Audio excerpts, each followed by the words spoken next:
Baik, saya akan menjelaskan materi pertama, yaitu sekilas sejarah internet. Perkembangan internet merupakan salah satu tonggak revolusioner dalam sejarah peradaban manusia. Internet berasal dari gagasan untuk menghubungkan berbagai perangkat komputer sehingga mampu berbagai informasi dan sumber daya tanpa batas ruang dan waktu.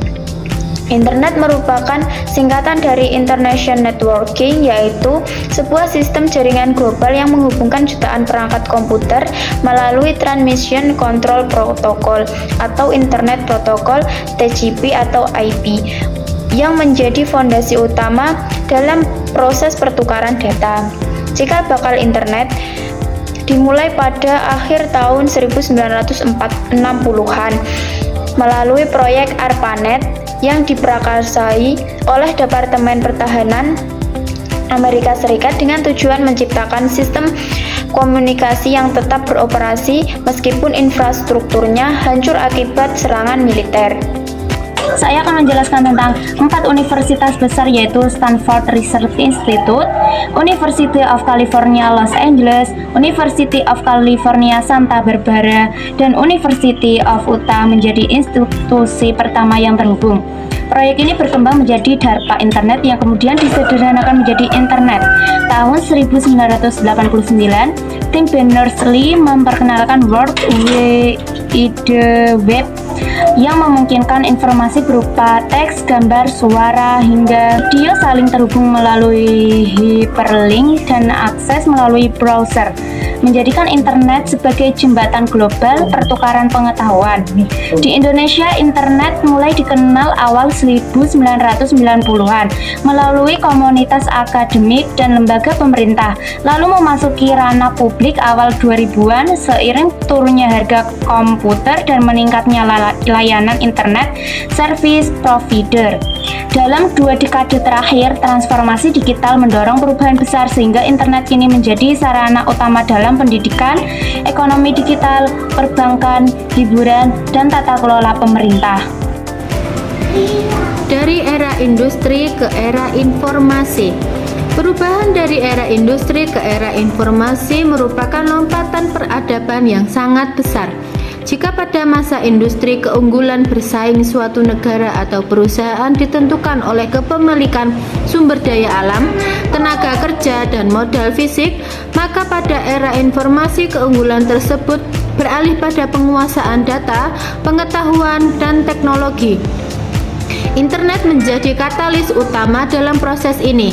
Melalui internet, proses pertukaran informasi menjadi lebih cepat, efisien, dan tidak terbatas oleh jarak geografis. Perusahaan dapat mengelola rantai pasok secara real time. Pemerintah dapat menyampaikan informasi publik secara transparan, dan individu dapat mengakses sumber pengetahuan dari seluruh dunia hanya melalui perangkat genggam.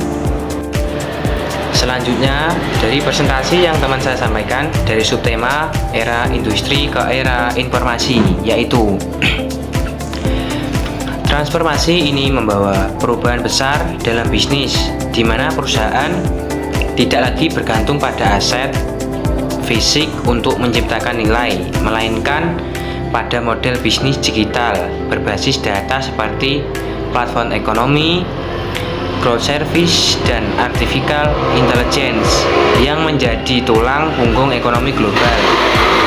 Namun, perubahan ini juga menimbulkan tantangan berupa kesenjangan digital, isu keamanan cyber, dan kebutuhan regulasi untuk melindungi privasi pengguna tanpa menghambat inovasi. Web 2.0 membawa perubahan besar dari Web 1.0 yang statis, karena pengguna tidak hanya sebagai konsumen informasi, tetapi juga produsen konten atau user-generated content. Kehadiran blog, media sosial, dan platform kolaboratif menciptakan nilai baru di dunia digital. Potensi ekonominya sangat besar, yaitu perusahaan dapat memanfaatkan data pengguna untuk promosi, riset pasar, dan pengembangan produk. Sementara UMKM bisa memasarkan produknya secara global dengan biaya lebih murah. Namun, peluang tersebut juga diiringi tantangan seperti penyalahgunaan data pribadi, penyebaran informasi palsu, dan dominasi pasar oleh platform besar. Saya di sini akan mempresentasikan subbab dari bab 1 yang berjudul Nilai Internet dalam Aspek Kemanusiaan. Internet bukan cuma soal teknologi dan ekonomi, tapi juga punya peran besar dalam kehidupan manusia sehari-hari. Di dunia pendidikan, internet membuka akses tanpa batas ke berbagai sumber ilmu, jurnal, dan kursus online. Sehingga siapapun bisa belajar kapan saja dan di mana saja. Dalam dunia politik, internet jadi ruang baru untuk menyampaikan pendapat, ikut kampanye, bahkan mengawasi jalannya pemerintahan itu sendiri. Sementara di ranah sosial, internet memudahkan kita menjalin komunikasi lintas budaya, membangun jaringan pertemanan global, dan berdiskusi tentang berbagai isu penting. Tapi, di balik semua manfaat itu, internet juga membawa tantangan seperti penyebaran hoax, ujaran kebencian, kejahatan cyber, dan kecanduan digital yang bisa merusak kehidupan sosial.